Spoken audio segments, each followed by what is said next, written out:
전도에 대해서 설교를 할 때마다 참 전도에 대한 설교는 인기가 없습니다.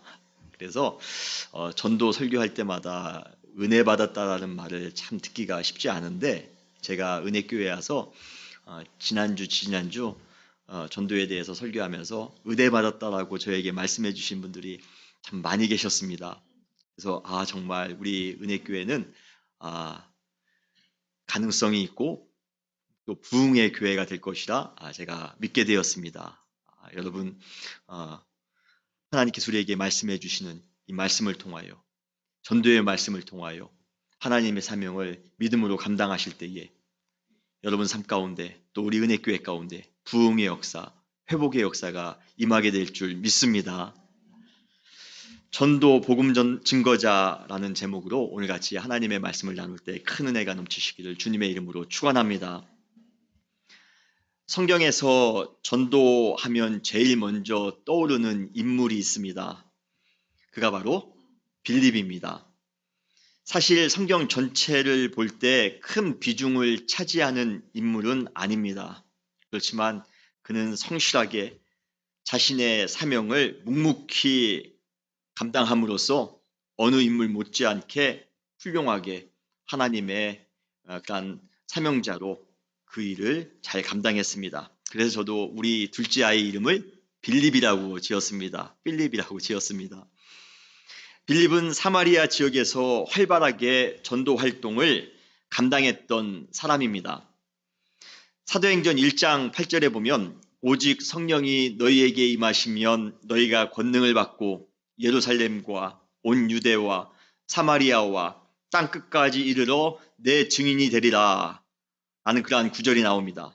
그런데 만약 빌립이라는 그러한 전도자가 없었더라면 사도행전 1장 8절에서 이 사마리아, 이 지명이 아마 생략됐을 수도 있을 만큼 사마리아 전도에 아주 큰 영향을 주었던 사람이 바로 이 빌립입니다. 요한복음 4장에서 예수님께서는 사마리아 여인을 변화시킴으로써 사마리아 전도의 문을 여셨습니다. 우리가 지난주에 그 내용을 함께 나누었습니다. 그런데 이번에는 사도행전 8장에서 빌립은 사마리아 전도를 그가 순종하면서 행함으로 사마리아 전도에 아주 큰 결실을 맺게 되었습니다. 그래서 오늘은 온전한 전도의 삶을 살았던 이 빌립을 보면서 복음 증거자로서의 그의 삶과 그의 헌신에 대해서 함께 배우는 것이 중요할 것 같아 이 시간에 함께 이 빌립에 대해서 오늘은 나누려 합니다. 첫 번째로 빌립의 전도 과정을 살펴보기 전에 그는 과연 어떠한 신앙인이었는지 그리고 다른 사람과의 관계는 어떠했는지를 살펴보는 것은 매우 유익할 것입니다.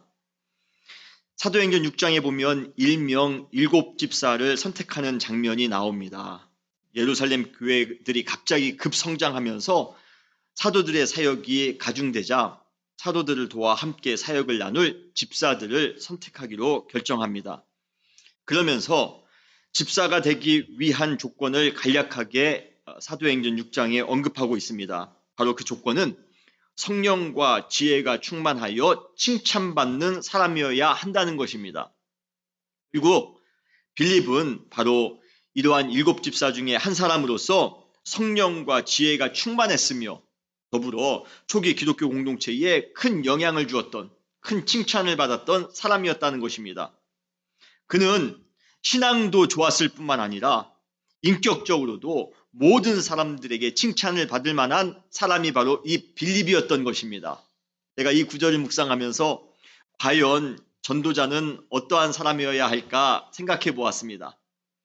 간혹 하나님께서는 흠이 많은 사람이나 신앙적으로 부족하며 연약한 사람을 통해 전도의 도구를 삼으시는 경우도 있습니다.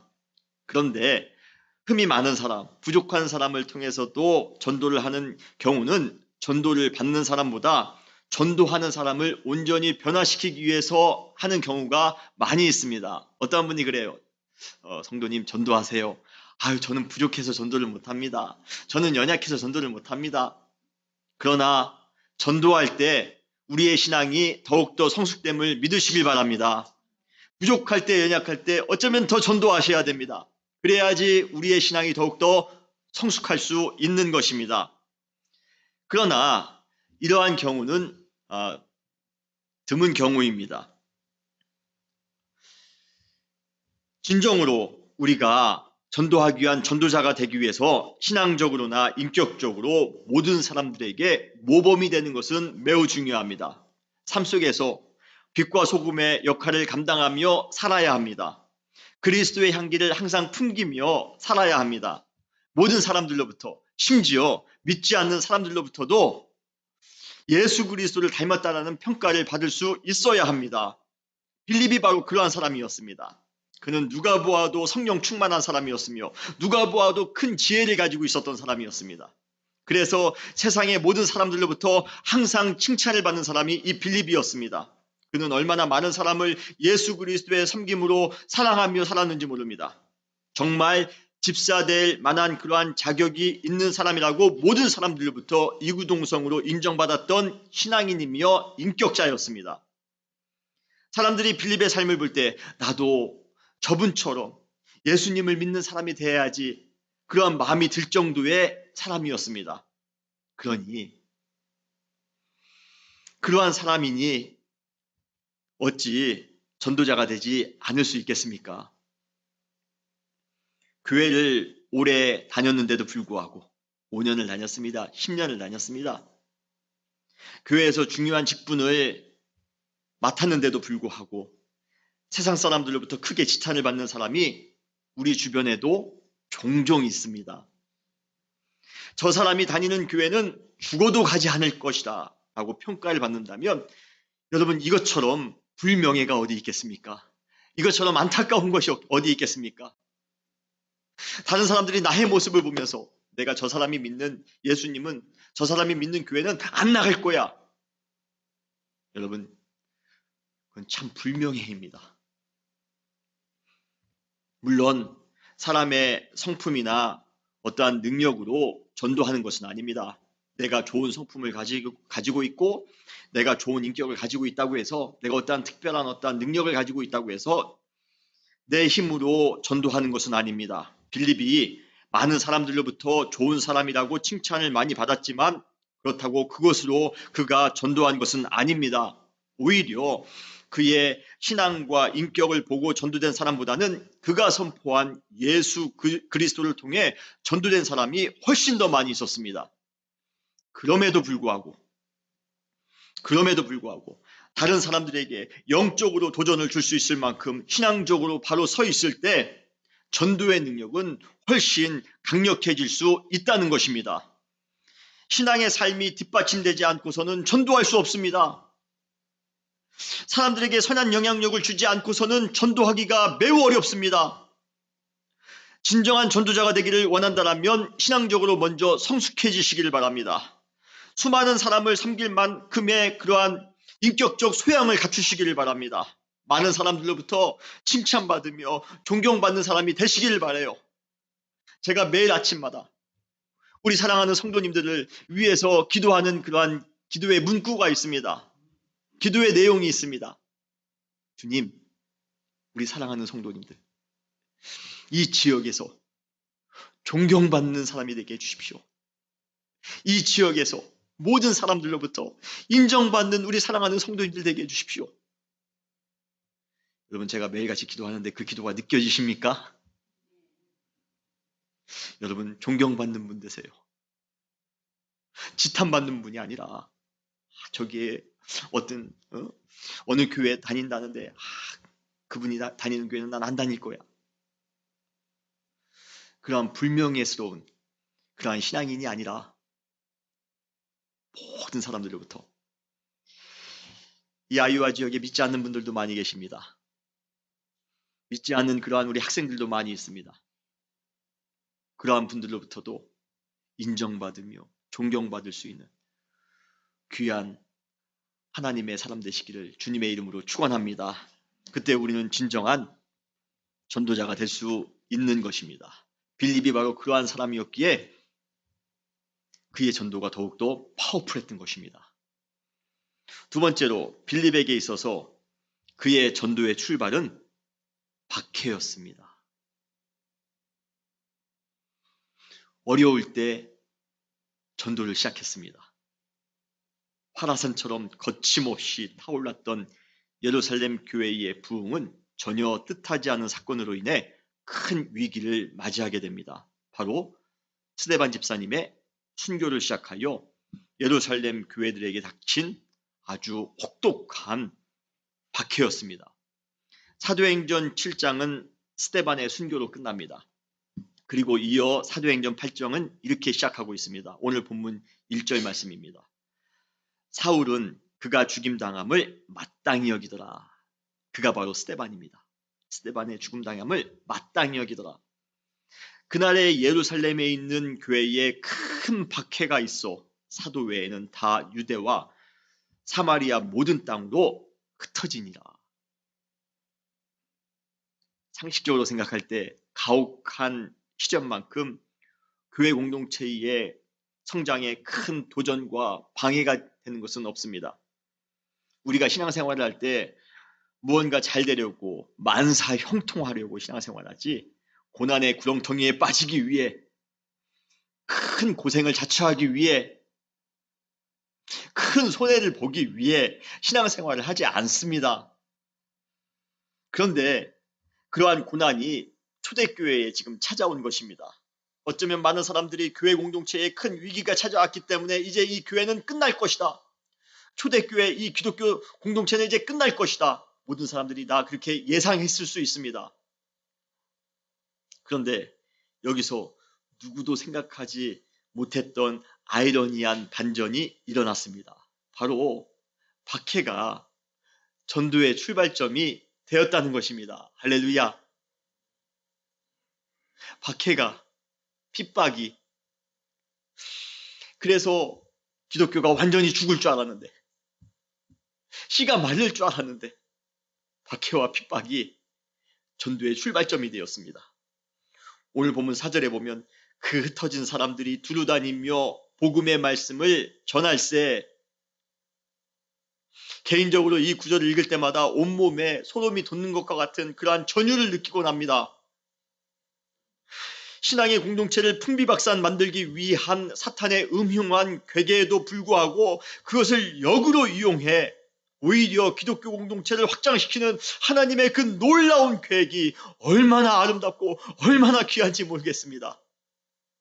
정말 반전도 어떻게 이러한 반전이 있을 수 있습니까? 바로 빌립은 이러한 박해와 더불어 복음을 전하는 흩어진 사람의 대표적인 모델로 등장하고 있는 것입니다. 오늘 본문 사도행전 8장 5절에 보면 빌립이 사마리아 성에 내려가 그리스도를 백성에게 전파하니. 그러면서 빌립이 등장합니다.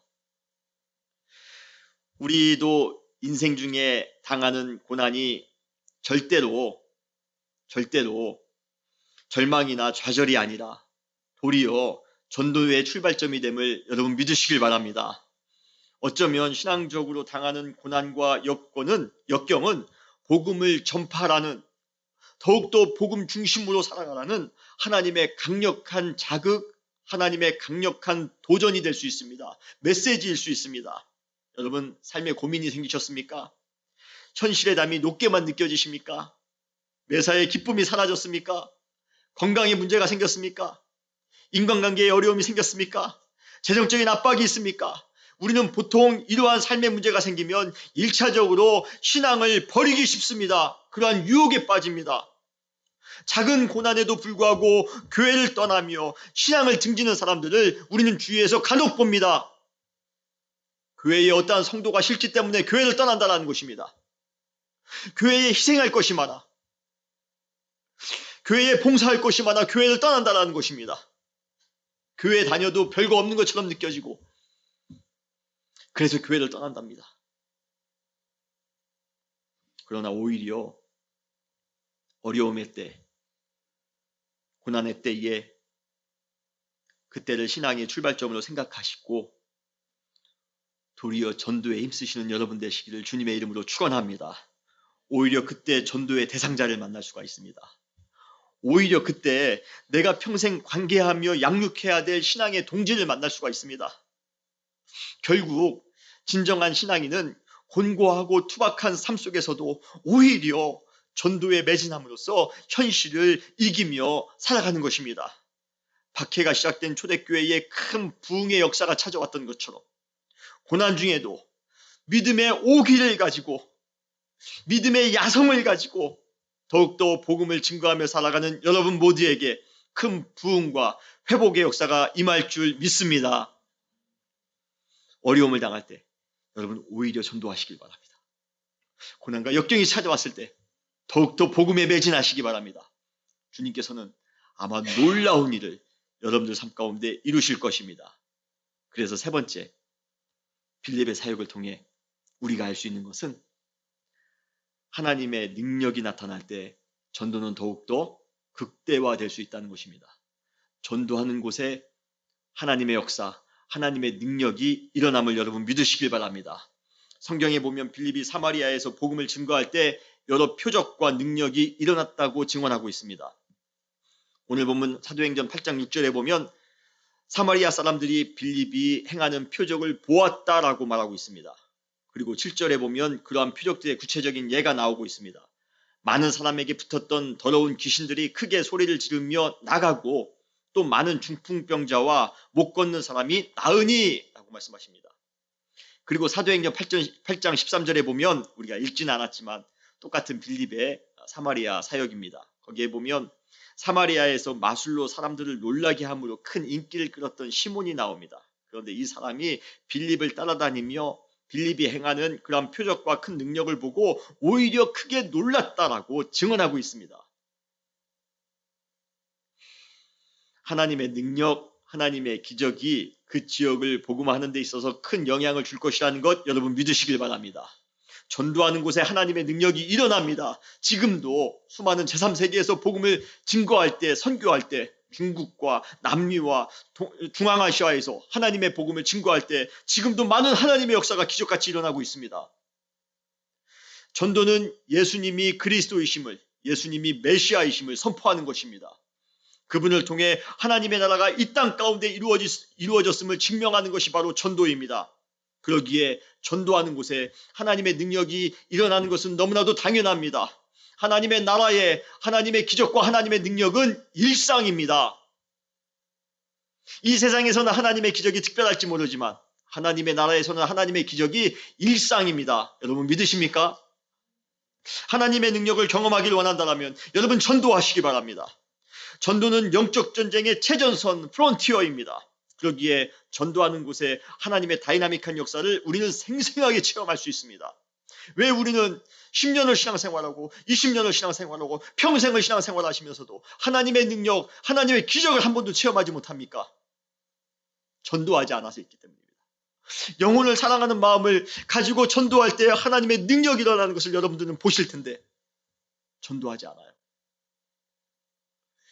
그렇기에 우리가 몇 년을 신앙생활해도 우리의 영혼이 메마른 것입니다. 여러분 전도하시기 바랍니다. 영혼을 사랑하는 마음으로 하나님의 복음을 증거하시길 바랍니다. 그곳에 하나님의 역사가 일어나는 줄 여러분 믿으시길 바랍니다. 사랑하는 성도 여러분, 전도의 현장에서 다양한 하나님의 기적과 능력을 체험하시기 바랍니다. 전도하는 중에 병이 낫는 그러한 기적도 체험하시기 바랍니다. 전도하는 중에 계란으로 바위가 깨지는 것 같은 하나님의 능력을 한번 맛보시길 바랍니다. 아무도 안 될 것이다 라고 말했는데 그것이 되는 역사를 한번 체험해 보시기 바랍니다. 기도할 때 어둠의 세력을 이기는 표적을 여러분 경험하시기 바랍니다. 전도할 때 기도의 제목이 응답되는 그러한 은총을 경험하시기 바랍니다. 전도할 때 삶의 길이 열리며 여러분의 미래가 열리는 체험도 하시기를 바랍니다. 전도할 때 우리 동네가, 우리 지역이 전체적으로 변화되는 그러한 기적을 체험하시기 바랍니다. 전도할 때 세상에 아무리 돌같이 굳은 마음을 가진 사람이라 할지라도 그 마음이 촛농 놓듯이 흘러내리는, 그래서 복음에 순종하는 그러한 기적을 경험하시는 여러분 되시기를 주님의 이름으로 축원합니다. 전도는 하나님의 능력을 우리의 현실 가운데 동원하는 가장 확실한 수단입니다. 전도할 때 물론 사탄이 엄청나게 방해할 것입니다. 엄청나게 심하게 반대할 것입니다. 그렇지만 역으로 하나님의 능력이 극대화되는 순간임을 여러분 믿으시길 바라요. 하나님의 능력을 맛보기를 원하신다면, 하나님의 나라의 기적을 체험하기를 원하신다면 전도의 삶을 살아가시는 여러분 되시기를 주님의 이름으로 축원합니다. 하나님의 다이나믹을 매일매일 경험하며 살아가시는 여러분 되시기를 바랍니다. 네 번째로, 전도는 그렇지만 나의 계획과 나의 의지로, 나의 경험으로 하는 것이 아니라 성령의 도우심으로, 성령의 인도하심으로만 해야 됩니다. 전도할 때 우리는 성령님의 인도하심에 전적으로 민감하셔야 됩니다. 전도할 때 실패하는 가장 큰 원인은 나의 능력으로, 나의 성품으로, 나의 인간관계로 하려고 하기 때문입니다. 사람을 잘 사귄다는 그런 외향적인 사람이 전도에 실패하는 경우가 종종 있습니다. 그것은 자신의 성품이나 자신의 인간관계에 더 의존하기 때문입니다. 사람을 잘 사귀는 성향을 가지고 있다고 해서 전도를 잘할 수 있는 것 아닙니다. 나는 사람을 잘 못 사깁니다. 저는 사람 앞에서 말하는 것이 두렵습니다. 라고 해서 전도를 못하는 것도 아닙니다. 왜입니까? 내가 가지고 있는 것으로 전도하는 것이 아니기 때문에 그렇습니다. 내 성품으로, 내가 가지고 있는 것으로 전도하는 것이 결코 아닙니다. 빌립은 좋은 친화력을 가지고 있던 사람이었습니다. 잘 훈련된 성품을 가지고 있었습니다. 높은 도덕성을 가지고 있었던 사람이었습니다. 그렇지만 절대로 그러한 것을 의지하여 전도하지 않았습니다. 그는 전도할 때 항상 성령님의 도우심과 인도하심에만 전폭적으로 의존했습니다. 사도행전 8장 26절, 우리가 두 번째 파트를 읽은 그 구절에부터는 빌립이 에디오피아 재무장관을, 내시를 인도하는 그런 내용이 나옵니다. 이 이야기의 처음은 이렇게 시작합니다. 주의 사자가 빌립에게 말하여 이르되. 아마 이때는 사마리아 전도 여행이 정점에 이르렀을 때가 아니었을까 생각합니다. 빌립의 열정적인 전도 활동으로 인해 사마리아 교회도 예루살렘 교회만큼이나 크게 부흥을 이루었던 시기입니다. 어느 누구나 이러한 큰 부흥을 경험하고 큰 교회를 세우면 그 자리에 계속 머물고 싶은 마음이 생길 것입니다. 다는 그렇지 않지만 간혹 한국에서 큰 교회를 세운 목사님 중에서 그런 분들이 간혹 계십니다. 큰 교회를 세우면 거기에 그 사역에 그냥 안주하고 싶은 생각이 있습니다. 자기뿐만 아니라 자기의 자녀에까지 물려주면서 안주하려고 하는 경우도 있습니다. 지금 빌립이 사마리아에서 큰 사역적인 성공을 했는데요. 거기에 있고 싶지 않았을까요? 그런데 바로 그때 주의 사자가 등장해 빌립에게 명령하십니다. 오늘 본문 8장 26절입니다. 일어나서 남쪽으로 향하여 예루살렘에서 가사로 내려가는 길까지 가라 하니 그 길은 광야라. 누구나 이만큼 성공했으면 여기서 이 성공을 누리거나 아니면 이 성공에 걸맞는 더 좋은 곳으로 가기를 기대했을지 모릅니다. 내가 지금 이만큼 사마리아 교회에서 부흥을 시켰는데 그렇다면 이제는 헤드쿼터가 있는 저 예루살렘의 중앙에 내가 진출해야 되지 않을까? 그런 것이 다 인간의 마음입니다. 그럴 때면 인간적으로 하나님의 명령보다는 내 감정대로 모든 것을 결정하고 싶은 충동에 빠지기 쉽습니다. 아무래도 크고 안정적인 교회를 놔두고 광야로 가는 것은 불편해 보일 뿐만 아니라 크게 손해보는 것처럼 느껴질 수 있습니다. 그러나 빌립은 자신의 생각과 계획보다는 성령님의 인도하심에 더욱 민감하게 반응합니다. 그는 성령의 명령을 듣자마자 아주 심플하게 일어나 일단은 광야로 갑니다. 아마 가면서도 좀 의아하긴 했을 겁니다. 광야로 가면 그 속에서 많은 사람을 만나 전도하기가 쉽지 않을 텐데 왜 하나님이 나에게, 성령님이 나에게 그곳으로 보내는 것일까? 그러던 차에 에디오피아로부터 온 재무장관 일행을 만나게 됩니다. 사실 다른 나라 고위 관리에게 나아가 선뜻 말을 거는 것이 지금도 당연히 쉽지 않지만 그때도 매한가지로 어려웠을 것입니다.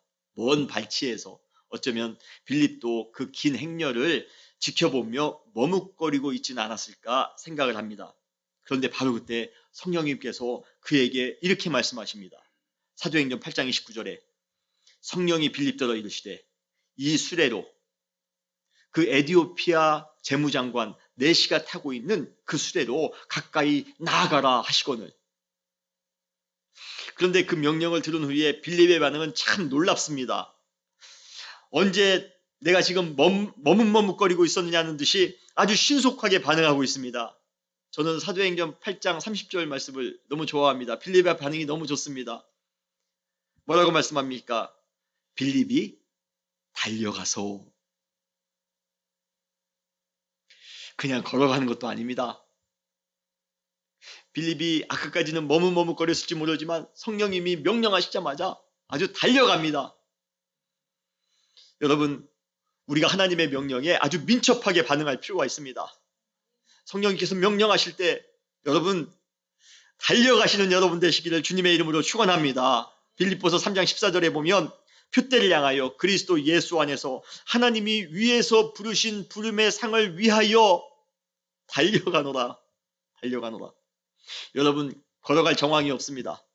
여러분 주님께서 우리에게 명령하시면 당장 뛰어가 하나님의 사명을 감당하시는 여러분 되시기를 주님의 이름으로 축원합니다.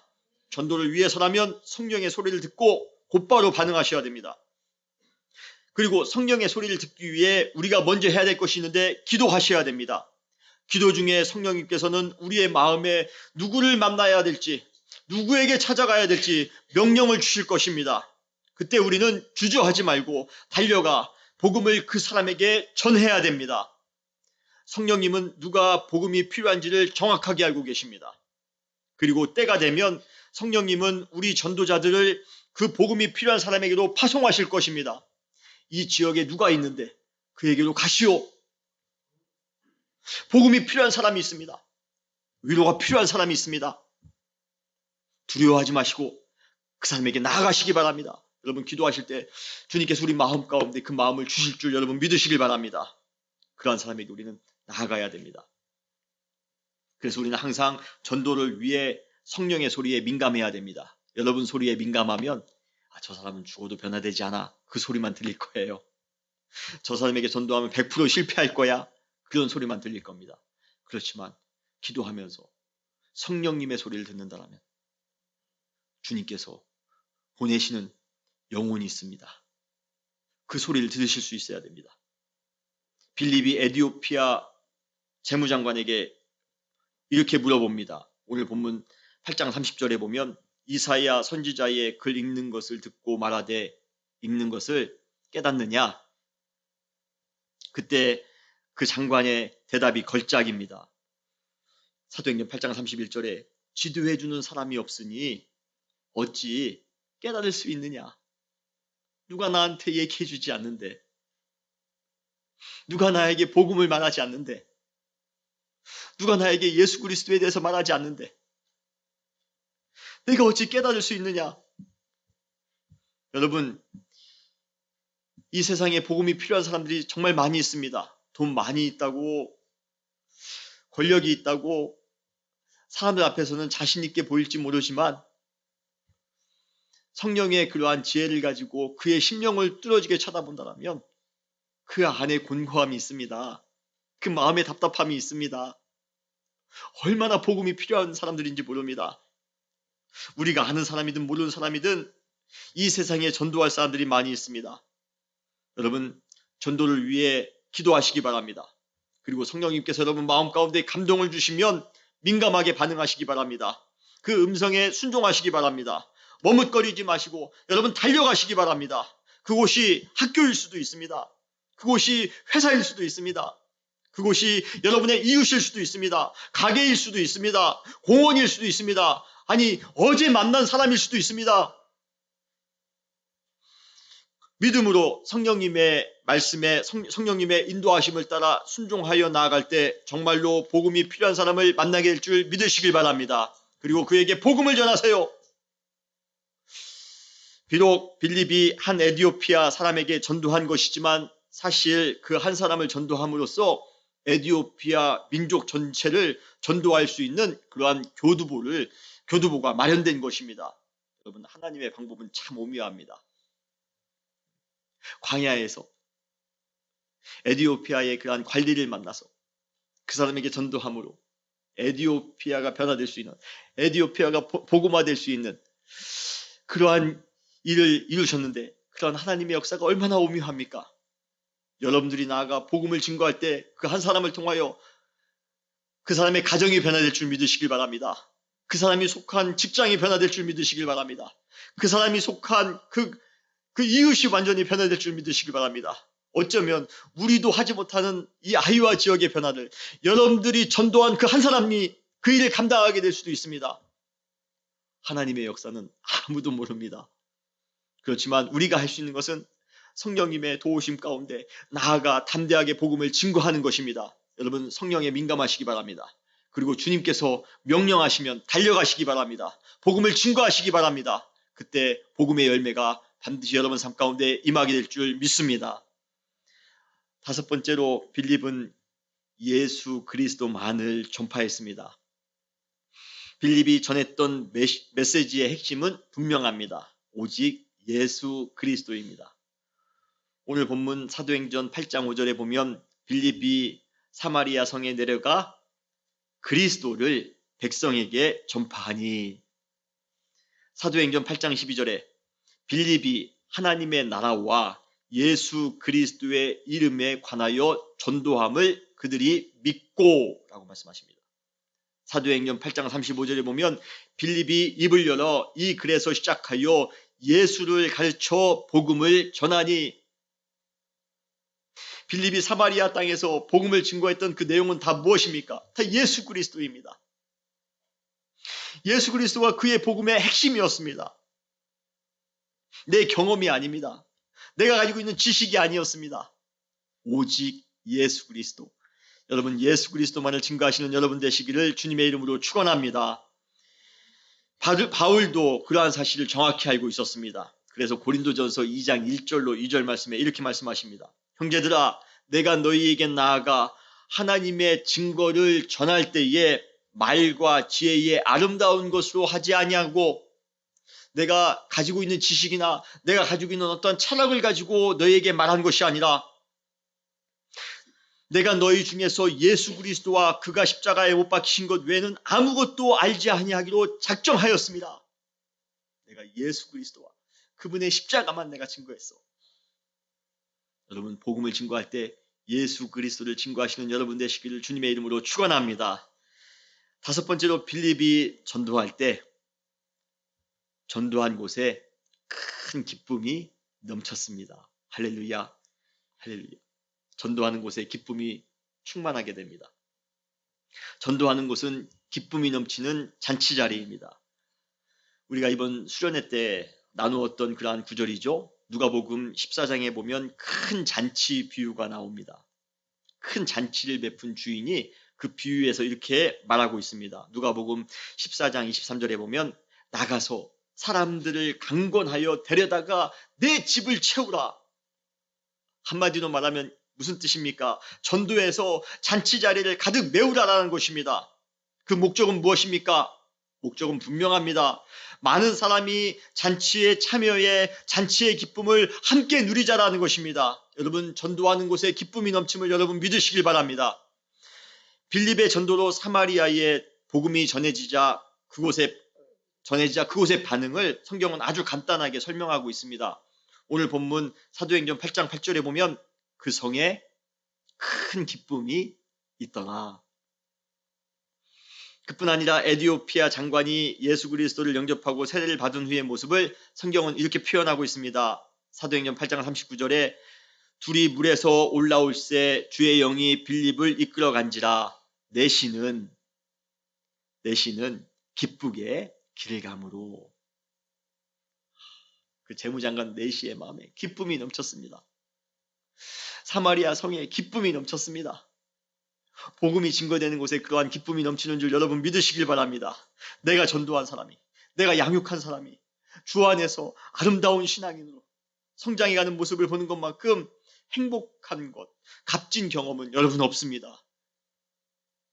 여러분, 전도가 어려운 일임에도 불구하고 주님께서는 우리에게 전도를 하라고 명령하신 이유가 있습니다.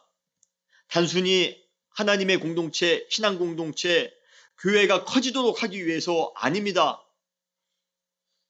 교회가 지금 몇 명 모이는데 몇십 명 모이기 위해서 몇백 명 모이도록 하기 위해서 하나님이 우리에게 전도를 강요하신 것 아닙니다.